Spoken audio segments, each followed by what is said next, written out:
You know that feeling when you're scrolling through your phone at midnight and you see another video about someone who made $1 million before they turned 30. And you just kind of stare at the screen for a second, wondering what planet these people are living on. Because for most of us, those numbers don't feel real.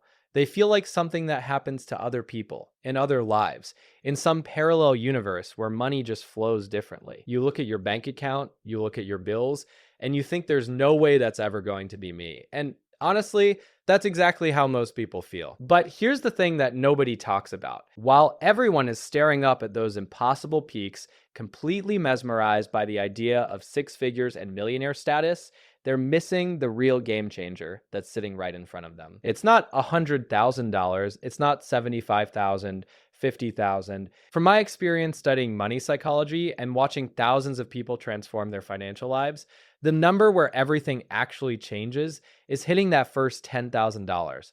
And I mean, everything changes. Your confidence, your options, your sleep quality, your decision making, your entire relationship with money shifts in ways that are hard to explain until you experience them. My name is Joe, and I spend way too much time thinking about money, human psychology, and why some people seem to effortlessly build momentum with their finances while others stay stuck in the same exhausting patterns for years. If you've ever wondered why certain financial milestones feel different than others, and more importantly, how to recognize when you've hit the one that actually matters for your life, make sure to hit that subscribe button and give this video a thumbs up if it helps you see money differently. Now, before we dive into why $10,000 is the real threshold that changes everything, let me paint you a picture of what most people think they're aiming for. Most people believe that wealth building is all about those big flashy numbers. They see videos with titles screaming about $100,000, $500,000. And yes, even I'm guilty of making some of those videos. But here's what they're missing about how money actually works in real life. The math doesn't match the marketing. The reality is much more grounded, much more achievable, and honestly, much more interesting than those fantasy numbers. The average salary in America is $66,120, according to SoFi. That means if you get paid every 2 weeks, you're taking home roughly $2,293 every paycheck. Now, let's say you're already doing better than most, and you're saving 20% of that. That's only about $458 per paycheck. And when you really think about it, that's not a lot when you consider how expensive life has become. And here's the part that really gets me when I think about this. Even if you are saving 20%, which is already a lot more than most people manage, that's only $458 every 2 weeks. What if you're in debt? What if you have poor financial habits that you're trying to break? What if you can't save anything at all because life keeps throwing unexpected expenses at you? It's almost guaranteed that you're going to be stuck in the four-figure range for a long time, and it's going to be really hard to climb out without some serious discipline and strategy.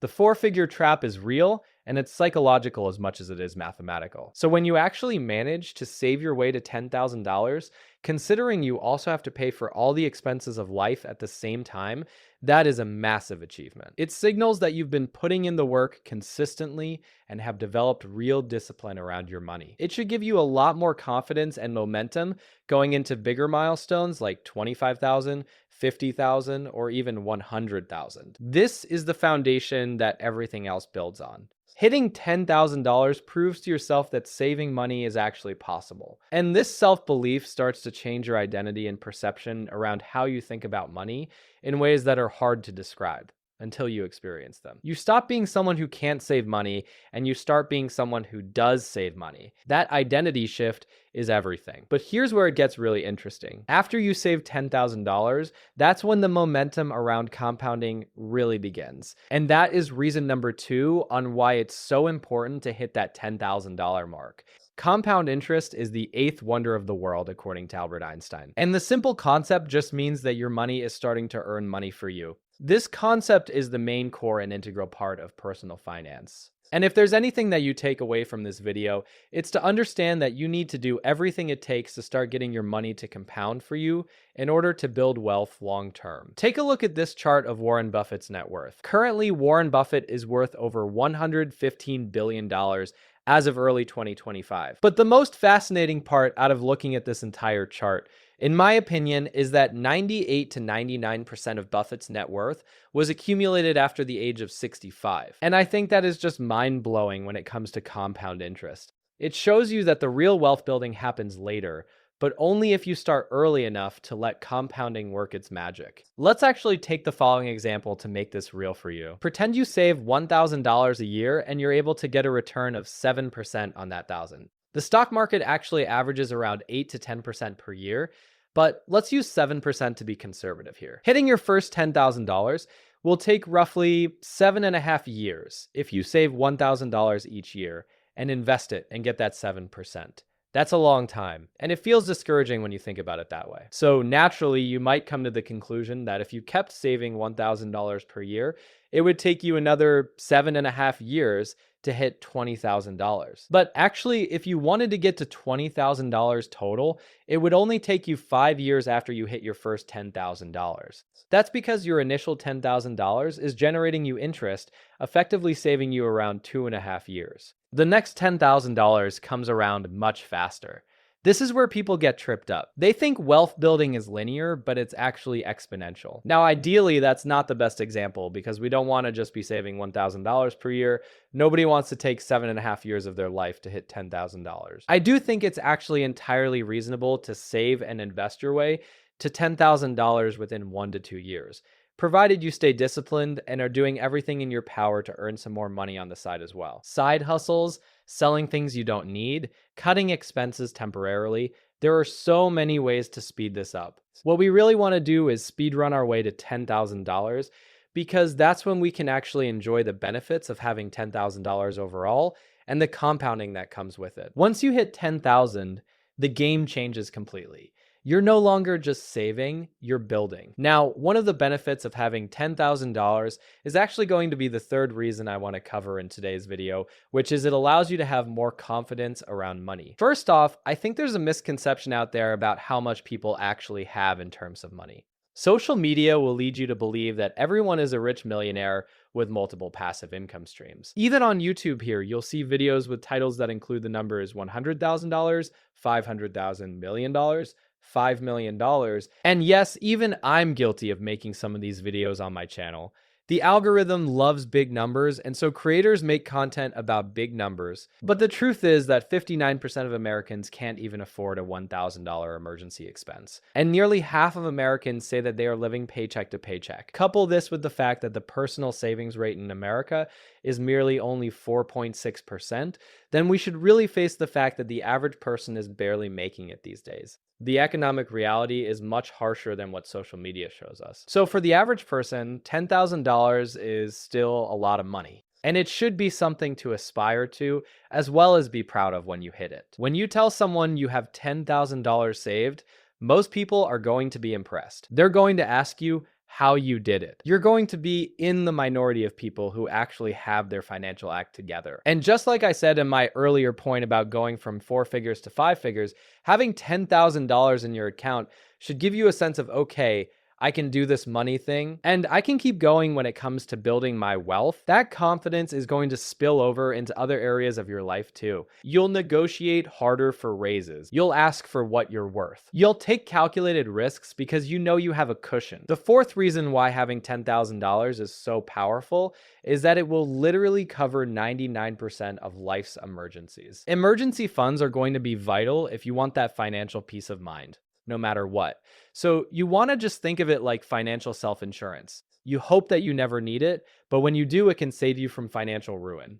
It's the difference between a setback and a catastrophe. $10,000 is a great number because it can now double as a safety net, because most surprise expenses that will ever happen to you in life will generally not exceed $10,000. Usually, I think surprise expenses are less than $1,000, and in some cases, they can get up to the $2,000 to $3,000 range. But rarely are they going to be more than 5 figures. Medical emergencies, car repairs, home repairs, job loss, $10,000 covers almost all of it. I've personally been tracking my expenses since 2014, and my largest emergency expense in the past 11 years has been an unexpected car maintenance. And that actually cost me $2,286 instead of the usual $500 maintenance that I was used to. I remember the feeling when I got that bill. My stomach dropped for a second, and then I remembered I had the money. I paid it and moved on with my day. That means the difference between what I expected versus what I paid for was $1,786. It definitely sucks to have an unexpected expense like that, but imagine if you only had $3,000 in your bank account. Something like that could really be discouraging and set you back financially. You might have to put it on a credit card. You might have to borrow money. You might lose sleep over it. So having $10,000, you can rest a little bit easier because you're going to be covered financially in 99% of cases where a financial emergency comes up. You can handle the curveballs that life throws at you without derailing your entire financial progress. Remember from our previous point that 59% of Americans can't cover a $1,000 emergency expense. So, in my opinion, if you have $10,000, you are in a great financial spot. You're ahead of most people. You have options. You have peace of mind. Reason number 5 why I think $10,000 is so important is that with $10,000, I think you can be pickier about your opportunities. Before $10,000, you may feel obligated to do certain things because you're under a lot of financial pressure. Having this cushion means that you can negotiate better. You can take some more calculated risks, which could end up making you more money down the road. And you could also pursue opportunities that align with your long-term goals. Instead of making decisions out of desperation, desperation makes you say yes to things you should say no to. So in short, I think having $10,000 buys you some breathing room and freedom when it comes to decision making around your finances. You can think longer term. You can be strategic instead of reactive. For example, if you're barely scraping by in life, you might always go for the cheapest option. So you might buy low quality shoes or clothes. You might pick the cheapest groceries even if they're unhealthy. And you might have to skip a lot of conveniences. You're always in survival mode. And survival mode makes you make short-term decisions that hurt you long-term. But when you have $10,000, you can start to make some smarter choices in life. Instead of asking yourself what's the cheapest option here, you start to ask yourself what's the best value item here. You may be able to invest in a good pair of shoes or clothing that will last you years instead of just a few months. Or you can afford to buy a healthier option of food that will give you more energy and sustain you for longer. You can think about quality over just price. I think this slight shift in how you ask yourself what will give you the best value versus what is the cheapest thing is so powerful, because that's when you start to see money as a tool rather than money being a limiting factor. You're no longer trapped by your bank account balance. The next big reason why $10,000 changes everything is that it unlocks your first real investment options. Before you have $10,000, I would say your investment choices are extremely limited. If you only have $2,000 to your name in a bank account, you probably need that money to survive. And so even if you do invest, you might put, $100 into investing? That's still good, but it's not as meaningful as it could be. You're not going to see real returns on $100. Because pretend you get a 10% return on $100 invested over the course of a year. Sure, that amounts to an extra $10, but that extra $10 might not have too much of an impact on your financial life. It's not going to change anything. When you hit $10,000 though, you can start making meaningful moves. You could buy full shares of index funds, you could fund a side hustle that generates some income, or you can make significant contributions to a Roth IRA. These first investments will teach you a lot about money, and the psychological shift of seeing your money work for you instead of sitting in a savings account just collecting little interest will be game changing. You'll actually see your wealth growing. The next reason why I think having $10,000 is so powerful is that it helps you break the cycle of financial anxiety. Most people live in a constant state of low-level financial stress. Even if they don't realize it, they're always one bad week or month away from falling behind on bills. They hesitate before making any purchases, and money is a constant source of worry. It's always there in the background, this low hum of anxiety that never quite goes away. When you reach $10,000 though, something interesting happens. The background noise of that financial anxiety starts to fade from your brain. You stop stressing about every little expense, and you no longer feel paralyzed by unexpected costs. You can actually breathe easier. And I think this is the first time when you gain some peace of mind, knowing that you're not just scraping by, and you can actually start focusing on some other financial goals. You can think about the future instead of just surviving the present. This, in my opinion, is one of the biggest emotional shifts in money in general. You should be thinking more clearly at this point and operating from a position of power when it comes to money. You're no longer reacting to life, you're planning for it. Perhaps this is the same time you change your mindset from a scarcity mindset to an abundance mindset. Someone with an abundance mindset firmly believes that there is enough money to go around now and that in the future, more money can always be made. They see opportunity instead of obstacles. As a result, they probably invest their money now not for the fear of it going down, but because they see money as a tool to grow their wealth and build a better future. They're more likely to save for long-term goals, recognizing that if they sacrifice some of their short-term gratification today, it will lead to compounding wealth later on. They play the long game. These successes will build confidence, further reinforcing the belief in the potential for growth. And then that just becomes a virtuous cycle and a really good feedback loop. Success breeds more success. So many good things happen when you hit the first $10,000 mark. It's honestly hard to overstate how much this one milestone can change your entire financial trajectory and your relationship with money. If you already have $10,000, I would love to hear from you in the comments if you've noticed the same shifts when you first hit it. What changed for you? How did you feel? What decisions did you make differently? Now, if you don't have $10,000 yet, don't fret at all. I hope that this video shows you how life-changing it will soon be when you hit that number. The journey to 10,000 is worth every sacrifice, every side hustle, every dollar you manage to save. It's the foundation that everything else builds on. So I'll see you guys in there or a future one on the channel. Thank you for being here. Keep saving, keep investing, and remember that $10,000 is where everything changes.